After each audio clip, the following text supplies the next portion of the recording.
siempre hemos estado en favor de las causas de los queretanos, no en favor de un interés partidista. Nos ha distinguido siempre y trato que damos es el trato que estaríamos esperando. Sin embargo, la responsabilidad de la acción corresponde a cada quien y pues bueno, en todo caso la historia es quien va a juzgar a las personas.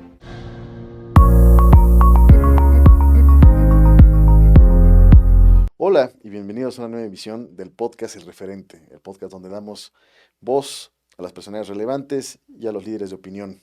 Con nosotros el día de hoy, el licenciado José Alfredo Botello Montes. Muchas gracias por estar con nosotros hoy. No, pues, muchas gracias por estar en este espacio del Referente. Y pues bueno, realmente mi paso por el PAN es muy breve, son apenas 50 años, voy a cumplir 50 años aquí en el partido. Y pues actualmente estoy soy parte integrante del Consejo Estatal, del Consejo Nacional como miembro permanente, ¿sí? Y pues bueno, muy contento de estar el día de hoy y participarles lo que estamos festejando hoy, 27 de septiembre. El 27 de septiembre, hoy, sí, estamos festejando, por un lado, una fiesta nacional. ¿Sabes cuál es la fiesta nacional? La consumación de La independencia. consumación de la independencia, pero algo muy importante para Querétaro, que es la primera transición que se da en Querétaro de una legislatura dominada por un partido, que era el Partido Revolución Institucional, para el Partido Acción Nacional.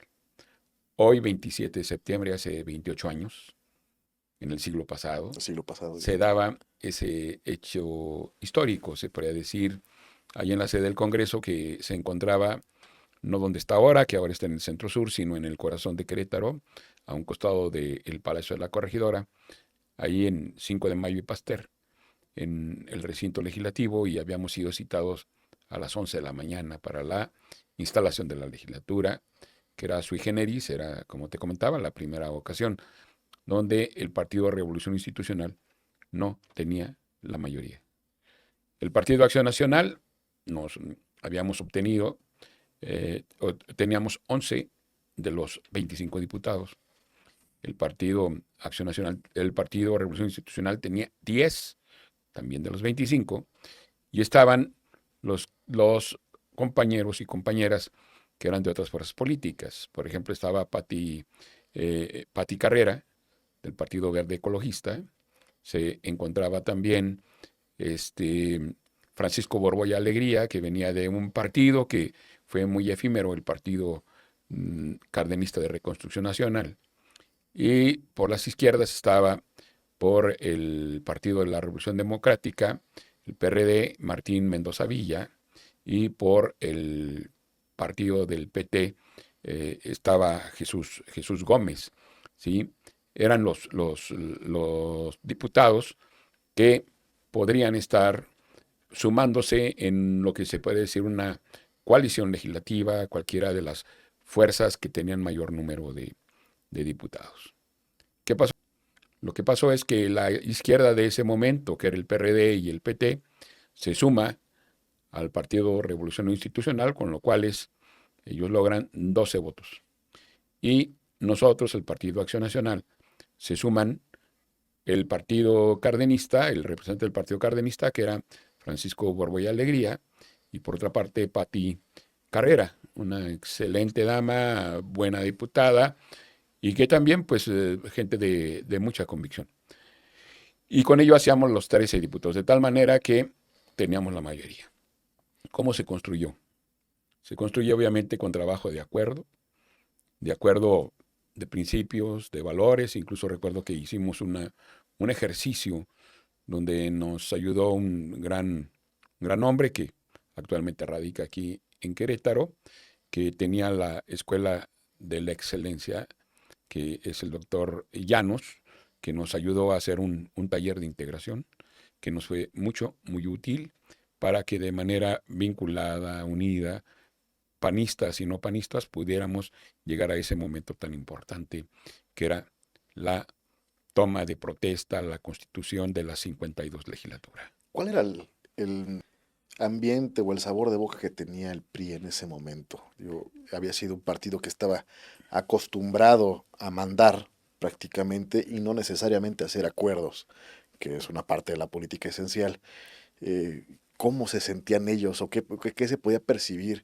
¿Eran buenos perdedores, vamos a decirlo así? ¿Sabían ser oposición? Pues mira, yo creo que era muy difícil para ellos estar procesando en su duelo, primeramente, pues la pérdida de la gubernatura del estado ante quien era una figura de carácter nacional, que era Fernando Ortiz Arana, en contra de nuestro candidato del PAN, pues que venía de una familia de amplio reconocimiento queretano, una gente conocida aquí en Querétaro, que había sido presidente de la Coparmex, ingeniero agrónomo, y que era Ignacio Loyola. Pierde eh, Fernando, que era el gran figurón de la política nacional, ya incluso algunos de los legisladores que forman parte del Partido Revolución Institucional, pues ya incluso no se hacían ahí, sino ya se hacían que el 1 de octubre estarían tomando posesión de algún cargo al que fueran invitados por el que consideraban ellos que iba a ser el gobernador Fernando Ortiz Arana. Pero todavía para variar también, habían perdido la capital de Querétaro, donde había contendido su presidente por muchos años, Marco Antonio León Hernández. Había perdido contra pues un candidato fuerte, un candidato activo, que era Francisco Garrido Patrón, la presidencia municipal de Querétaro, que es la que pues mayor potencia incluso en cuanto a votos aporta, y pues estaban en ese dolor seguramente cuando pues anteriormente no habían tenido ese sabor de la derrota, por lo menos en el ámbito estatal. Sí, ya lo habían tenido en 1991, cuando por primera vez el Partido Acción Nacional gana San Juan del Río. Les reconocido el gobierno de San Juan del Río, cuando Salvador Olvera Pérez, como candidato del PAN, logra por primera vez la alternancia en lo municipal. Pero ahora se estaba dando la alternancia en lo estatal. Íbamos a tomar posesión nosotros los diputados, 11 de la mañana, que es la hora clásica de las convocatorias para el Congreso, donde se deberían de reunir los 25 diputados para que pudieran tomar la protesta correspondiente.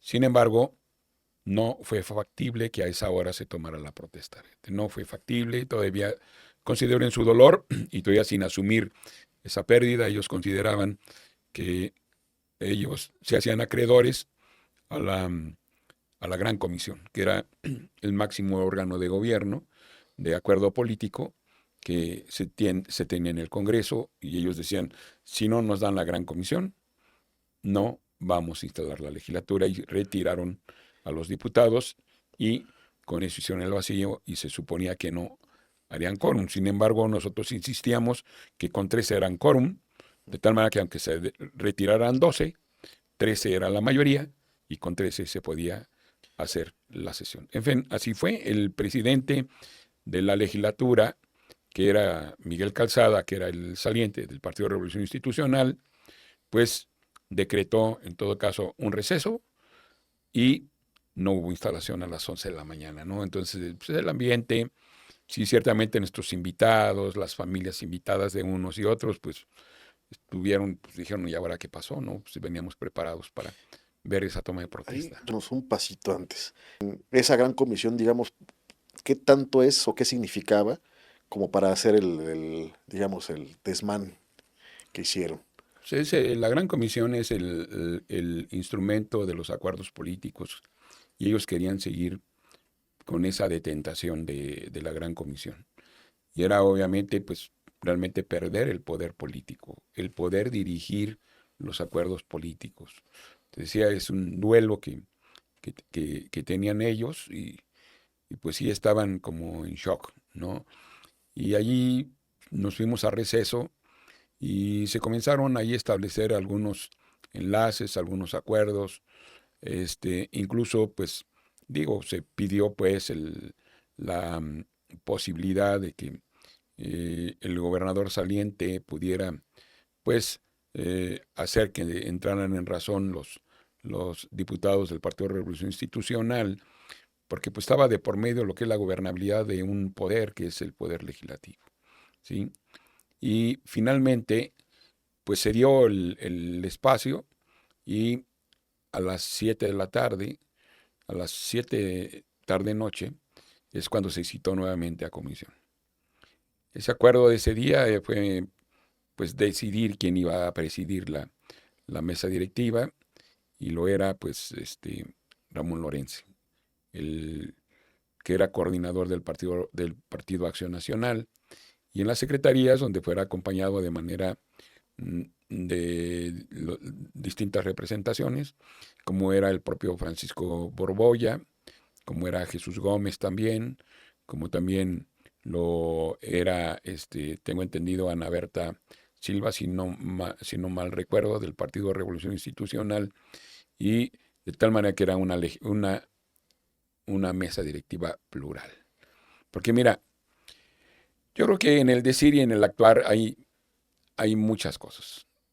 Y más que nada, cuando llegas y se hace realidad en tu decir, tienes que actuar en congruencia. Porque incluso en esa legislatura, posteriormente, tuvimos que decidir quién sería el encargado o la encargada de lo que es el órgano revisor, que era la Contaduría Mayor de Hacienda. Y siempre como partido habíamos dicho que era conveniente que quien fuera el encargado o la encargada de esa dependencia fuera propuesto por la fracción opositora al gobierno en turno. Vaya. Y ese decir Ujú. se tenía que realizar. Y fue lo que hicimos. El Partido de Revolución Institucional propuso a quien ya era contador mayor de Hacienda, que era Araceli García Olivares, y nosotros, sin ningún problema, aceptamos su propuesta, cumplimos con ese compromiso que habíamos realizado, porque hay que cumplir los compromisos, y fue Ana Berta, fue Araceli García Olivares, una extraordinaria contadora que había hecho un buen papel en la legislatura 51 y que no había ningún pero. El asunto cuando hay propuestas de oposiciones, sean propuestas que transiten. Ujú. Hoy, por ejemplo, pues ya está debate de, desafortunadamente, una ministra que ha demostrado que desafortunadamente no es por haber sido propuesta por la oposición, sino que desafortunadamente pues ha dejado mucho que desear en su actuar, ¿no? En cambio, esta dama, esta persona, que es la contadora, fue una buena determinación, una buena decisión y con mucha puntualidad estuvo trabajando bien en el encargo que se le había realizado.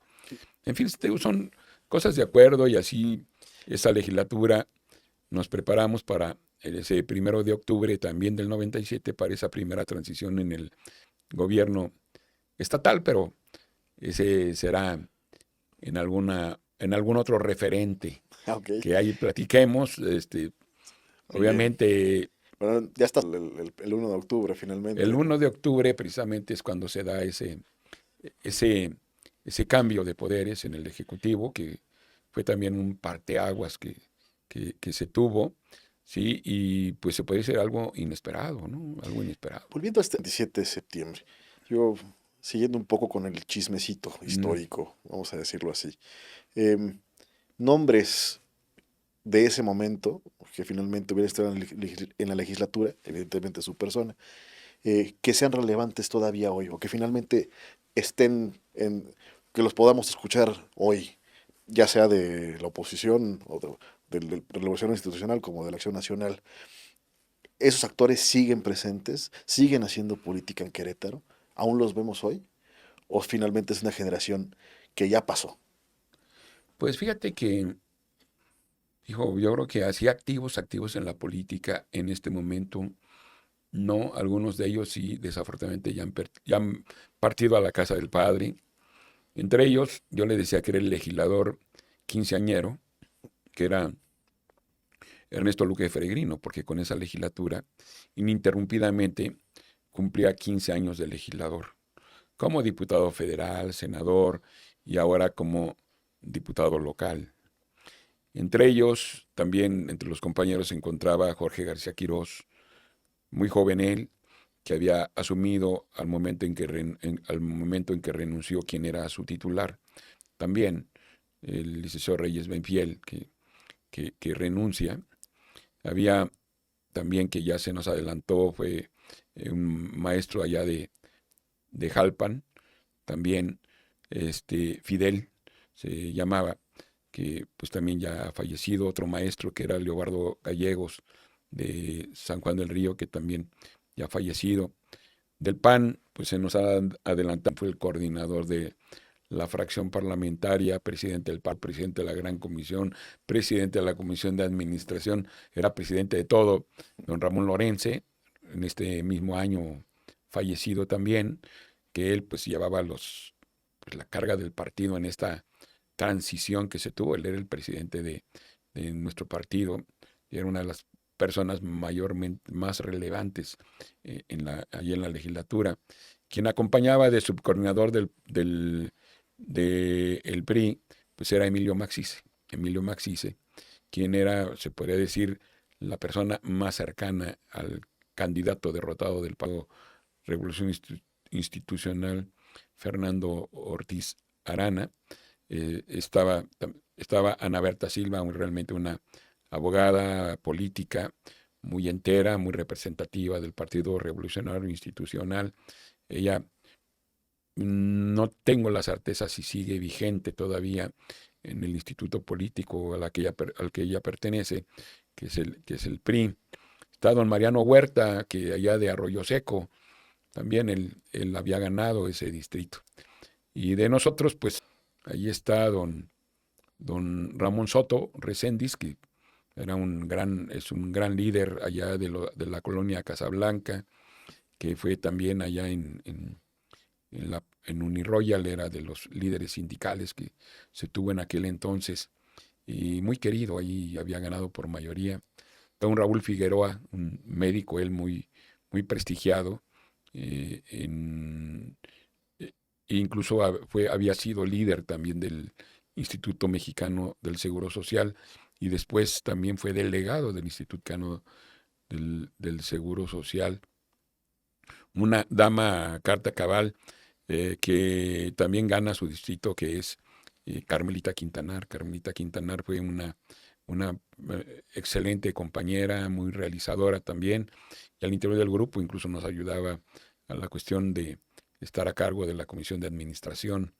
Estaba también, en paz descanse, Eduardo Tomás Nava Bolaños, conocido como nuestro amigo El Trapo, que después fue senador de la República. Él también ya fallecido, muy emprendedor, principalmente en materia del campo. En San Juan del Río, el doctor Marrufo Esparza, sí, que también pues es un gran panista, que pues había realizado ya varias acciones en favor del PAN allá en San Juan del Río. Estaba Esteban Luján, en paz descanse, también allá de San Juan del Río. Y estaba el doctor Rubio, Chava Rubio, Salvador, él es de Tequisquiapan. Lo que es vigente es en sus tareas de médico, es un médico muy prestigiado, muy propio ahí en el ramo de la medicina también, pero también una persona muy reconocida socialmente allá en Tequisquiapan. Estaba también como plurinominal, como representación proporcional, José Luis Cepagua, allá de Pedro Escobedo. Por parte del PRI estaba Víctor Perrusquía, hermano de Pancho, uno de los grandes líderes campesinos que se han tenido aquí en Querétaro. Y de parte, ya te comentaba, de la oposición, Martín Mendoza Villa, que es uno de los representantes de colonias populares, que en ese momento era del PRD, él entra por representación proporcional. Paco Borbolla, que había asumido la candidatura también de representación proporcional por parte del Partido Cardenista de Reconstrucción Nacional. Jesús Gómez, que venía por el Partido del Trabajo, y Pati de Tequisquiapan, del Verde Ecologista, con quien nos llevamos excelentemente bien. Incluso la propuesta, fíjate que una de las propuestas que había hecho Pati es que se hiciera la Secretaría del Medio Ambiente, porque ya venía del Partido Verde. Sin embargo, consideramos que no era conveniente ampliar la burocracia, sino ampliar la efectividad en la administración pública, y fue por ello que la Secretaría de Economía, que venía funcionando, se convirtió en lo que hoy conocemos como la Secretaría de Desarrollo Sustentable. ¿Qué es lo que hace esta secretaría? Es combinar lo que es el ámbito de producción, pero cuidando el medio ambiente. Y no tienen que estar en distintas secretarías, sino en esa misma secretaría, de manera coordinada, ponerse de acuerdo lo que es la producción con el medio ambiente, que creo que ha dado buenos resultados aquí en Querétaro. En esa coyuntura y finalmente eh, la historia nos mira con ojos sabios al final y nos recuerda cosas, sobre todo pues, los valores de esa época, ciertas personas, acuerdos que se lograron. ¿Qué podríamos decir que esa lección de 1900 del 27 de septiembre de 1997 nos tiene que decir hoy en la situación actual de Querétaro? ¿Cuál sería, digamos, ese mensaje sabio, evidentemente por su parte, que finalmente estuvo haciendo historia en ese momento? ¿Cuál sería, justamente, y usted como parte de él, cuál sería el mensaje que nos da la historia en esa experiencia al día de hoy? Se pueden llegar a acuerdos, se puede llegar a, a ir más allá de un momento político. Tuvimos incluso un evento donde primeramente se había creado la Junta de Concertación Política. La Gran Comisión se convirtió en la Junta de Concertación Política mediante un acuerdo que tuvieron las distintas fuerzas políticas. Hubo un momento de crisis cuando deponen al presidente de la Junta de Coordinación, que era Ramón Lorenzo, y que después se vuelve a alternar la Junta de Coordinación Política, y ese acuerdo se logró mediante el entendimiento que que podíamos haber tenido. Hubo momentos de rompimiento, pero en su gran mayoría se construyó una, pues, acuerdos para la cuestión de materia presupuestal, cortesías y cumplimientos, como fue el caso del nombramiento de la Contralora, como ya te comentaba, encargada de la Auditoría Superior. Este, Desde luego también la conformación de las comisiones. Yo te decía, por ejemplo, un servidor. El asunto era cómo llegar a acuerdos y que no quedara por uno. Yo, por ejemplo, le dije, a mí no hay ningún problema si me tengo que ir a la comisión de redacción, biblioteca, redacción y estilo, ahí voy a estar. De cualquier manera es importante, todas las comisiones son importantes y lo más importante es hacer esos acuerdos. Yo incluso sí asumí la comisión de biblioteca, redacción y estilo y con mucha honra. ¿Sí? Y es muy importante porque en todo caso es quien revisa finalmente los dictámenes que son remitidos al Ejecutivo para su publicación.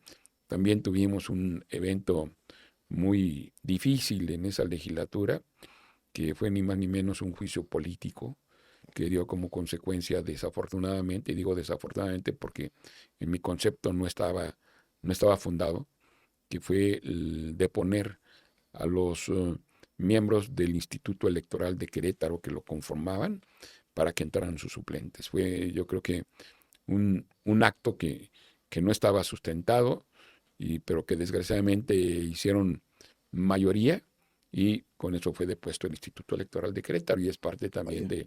de lo que estuvo en esa legislatura. En fin, te comento que pues no hay guiones preestablecidos. El guión se construye día a día, de momento a momento, y todo depende. Si vas a anteponer un interés personal por un interés colectivo, Claro. un interés de la sociedad, y jamás debe anteponerse un interés personal por un interés colectivo. Sí, pues decir, y finalmente terminando Mm, con este recuerdo que usted nos trae hasta nosotros, que por cierto le mm. agradecemos, ¿cuál sería la marca de la casa, la marca de la Acción Nacional?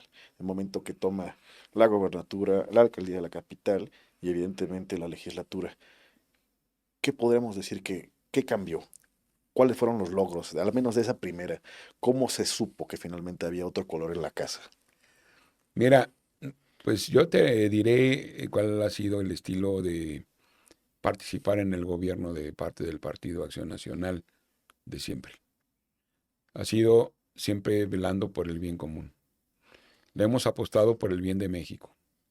Por ahí, aunque haya muchas críticas, pues le apostamos para salir de una crisis financiera que teníamos, donde se le dio fortaleza al Banco de México, se le dio también la, la, la carta de naturalización a lo que es el Instituto de Protección al Ahorro Bancario, y se acordó también el tema del FOBAPROA, que a pesar de lo que se diga, no fue para ayudar a los banqueros, sino fue para ayudar a los ahorradores, porque de no haberlo hecho, hoy estaríamos como en algunas otras naciones del Cono Sur, donde hoy no se han recuperado de esos grandísimos errores que se tuvieron en 1994.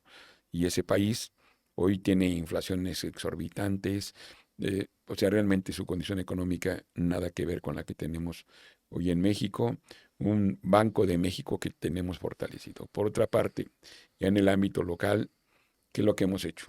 Aportar por la gobernanza, por la gobernabilidad. Nos ha tocado oposición y nos ha tocado ser gobierno. Y siempre en el PAN vemos más allá del asunto personal, más allá del tema partidista. Así lo demostramos cuando estuvimos con el gobernador Burgos, cuando éramos nosotros oposición, ¿sí? De manera respetuosa estuvimos apoyándole en sus decisiones. Así lo hicimos también con el propio Rafael Camacho Guzmán, cuando él era el gobernador, que es cuando ya tuvimos la oportunidad de participar de alguna manera en el Congreso del Estado. Siempre hemos estado en favor de las causas de los queretanos, no en favor de un interés partidista, sino en favor de las causas de los queretanos. Es lo que nos ha distinguido siempre y trato que damos. Es el trato que estaríamos esperando. Sin embargo, la responsabilidad de la acción corresponde a cada quien. Y pues bueno, en todo caso, la historia es quien va a juzgar a las personas. De verdad, esta última frase sí se nos queda grabado. La historia nos juzgará. A mí me parece que al final, ver lo que se logró en ese momento, en el 97, ver el transcurso del partido, sobre todo gobernando, incluso como oposición, finalmente también, llegando a estos acuerdos y, como usted bien lo dice, ¿no? O sea, finalmente lo que está buscando, o podemos decir que el PAN lo que busca más bien es el colectivo, no tanto el tema individual, y eso habla de de una secuencia de valores que finalmente son o que deberían ser más bien reconocidos dentro de Acción Nacional. Así es, porque además, pues también tenemos familia, tenemos amigos, vivimos en un lugar que queremos que sea el mejor lugar para vivir y tenemos que estarle apostando a las acciones que tengamos para ello. Y no estamos apostados. Yo creo que por ello es que el pueblo de Querétaro ha refrendado en varias ocasiones a este gobierno, y no se diga de una manera contundente cuando fue la elección de nuestro actual gobernador, Mauricio Curi González, que fue realmente un apoyo extraordinario el que tuvo nuestro gobernador, nuestros candidatos hace 4 años. Hace 4 años que, por cierto, también estarán cumpliéndose 4 años de ejercicio de gobierno de parte de Mauricio, este 1 de octubre, como también se estarán cumpliendo los 28 años de esa primera ocasión. Gobernó el Estado, como hoy también aquí nuestros vecinos de Guanajuato están cumpliendo años de ser gobernados también por el Partido Acción Nacional. Pues bueno, agradecemos enormemente y Gracias. sobre todo estas últimas partes que nos comenta. Creo que al final la cosa queda clara y sobre todo viniendo de usted y sobre todo lo interesante que nos cuenta, el legado que tiene el PAN, estos veintitantos años, bueno, 30 años prácticamente ya, bueno, veintitantos años, 28 28 años, muchas gracias, en el Estado. en el Estado. Estos 28 años, digamos, de Porque estas son experiencias. 33 allá en San Juan, que por cierto, hoy, bueno, ayer, 26, tuvieron allí su Su festejo. No festejo. quisieron que pasara septiembre sin festejar la fundación del PAN, que estamos cumpliendo 86 años de haberse fundado el Partido Acción Nacional. Y yo creo que es doblemente valioso, sobre todo que venga esta experiencia contado por alguno de sus participantes, cosa que volvemos a agradecer muchísimo. Bien, con esto damos fin. Muchas Muchas gracias. gracias, de verdad, Alfredo. Muchas gracias por acompañarnos en este capítulo de El Referente. Nos vemos en la siguiente emisión. Gracias y hasta luego.